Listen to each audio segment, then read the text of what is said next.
ایک تھی گلہری اور ایک تھا اس کا بچہ۔ بچے کا نام گلو تھا۔ گلو تھا تو بڑا شرارتی، مگر وہ ایسی شرارتیں نہیں کرتا تھا جن سے کسی کو نقصان پہنچے، اور کبھی کوئی ایسی شرارت کر بیٹھتا تو معافی ضرور مانگ لیتا تھا۔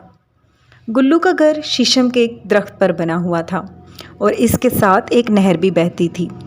گاؤں سے شہر جانے والے بہت سے لوگ اس درخت کے نیچے آ کر رکتے، نہر کا ٹھنڈا پانی پیتے اور آگے چلے جاتے۔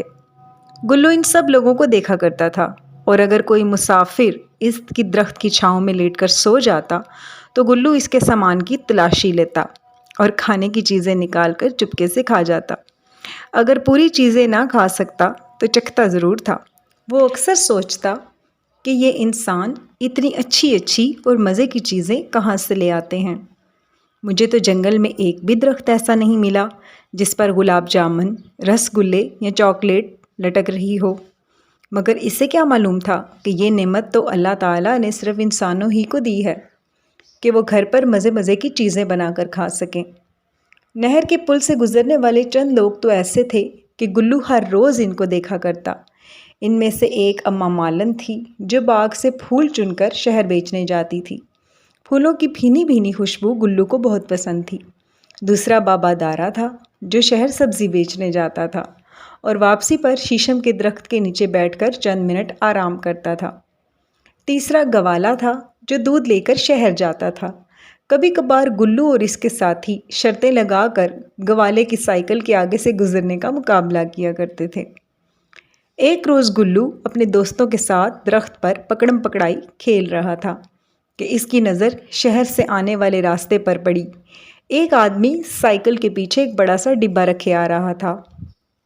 گلو اور اس کے ساتھی کھیل چھوڑ کر اس آدمی کو دیکھنے لگے، کیونکہ انہوں نے اس آدمی کو پہلے کبھی اس راستے پر نہیں دیکھا تھا۔ وہ آدمی آہستہ آہستہ سائیکل چلاتا ہوا شہر سے آ رہا تھا۔ یہ کون ہو سکتا ہے؟ گلو نے سوچتے ہوئے کہا۔ مجھے پتا ہے یہ کون ہے، گلو کا دوست بولا۔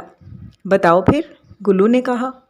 یہ پھیری والا ہے اور شہر سے چیزیں بیچنے گاؤں آتا ہے، اس کے دوست نے اس کو بتایا۔ گلو نے پوچھا، مگر تمہیں کیسے معلوم ہے؟ تو اس پر اس کے دوست نے بتایا، مجھے پتا ہے کیونکہ اس کی سائیکل پر جو بڑا سا ڈبہ رکھا ہوا ہے اس میں طرح طرح کی چیزیں ہوتی ہیں۔ کل اس کے ڈبے سے ایک مونگ پھلی گری تھی جو میں نے چکھی تھی، وہ بڑی ہی مزیدار تھی۔ گلو بہت حیران ہوا اور کہا، اچھا، اس کے ڈبے میں کھانے کی چیزیں ہوتی ہیں، آج پھر تلاشی لیں گے اس کی۔ سخت گرمی کا موسم تھا۔ نہر پر پہنچ کر اس آدمی نے اپنی سائیکل شیشم کے درخت کے ساتھ کھڑی کر دی اور خود نہر پر پانی پینے چلا گیا۔ گلو تو پہلے ہی موقع کی تلاش میں تھا۔ وہ فوراً ایک شاخ سے دوسری شاخ پر ہوتا ہوا نیچے کو دوڑا۔ اس کے دوست ذرا ڈرپوک تھے، وہ اوپر ہی بیٹھے رہے۔ اچانک گلو کا پاؤں پھسلا اور وہ دھڑام سے نیچے گرا، مگر زمین پر گرنے کی بجائے وہ سائیکل والے ڈبے میں جا پڑا۔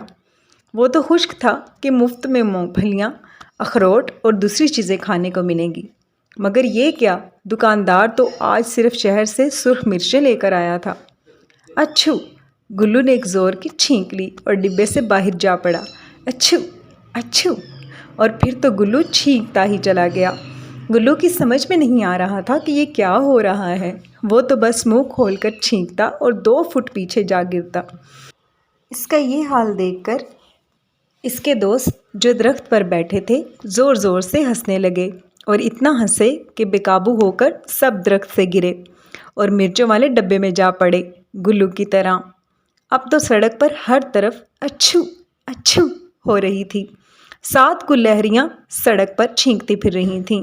پھیری والا جب پانی پی کر واپس آیا تو اتنی ساری گلہریوں کو چھینکتے دیکھ کر ہنسنے لگا۔ اس سے گلہریوں کا یہ تماشا بہت دلچسپ لگ رہا تھا۔ ہنس ہنس کر اس کے پیٹ میں درد ہونے لگا۔ ہنستے ہنستے اچانک دکاندار کا پاؤں پھسلا اور وہ بھی مرچوں والے ڈبے سے جا ٹکرایا۔ اس کی ناک میں بھی مرچیں گھس گئیں۔ اب پھیری والا بھی گلہریوں کے ساتھ چھینکے مار رہا تھا۔ اچھو اچھو! راستے پر بہت سے لوگ رک کر ان کا تماشا دیکھ رہے تھے۔ چھینکوں کی آواز سن کر جنگل کے اور بھی بہت سے جانور درختوں سے سر نکال نکال کر ان کا تماشا دیکھ رہے تھے اور ہنس رہے تھے۔ یوں لگ رہا تھا جیسے سڑک پر چھینکوں کا مقابلہ ہو رہا ہو۔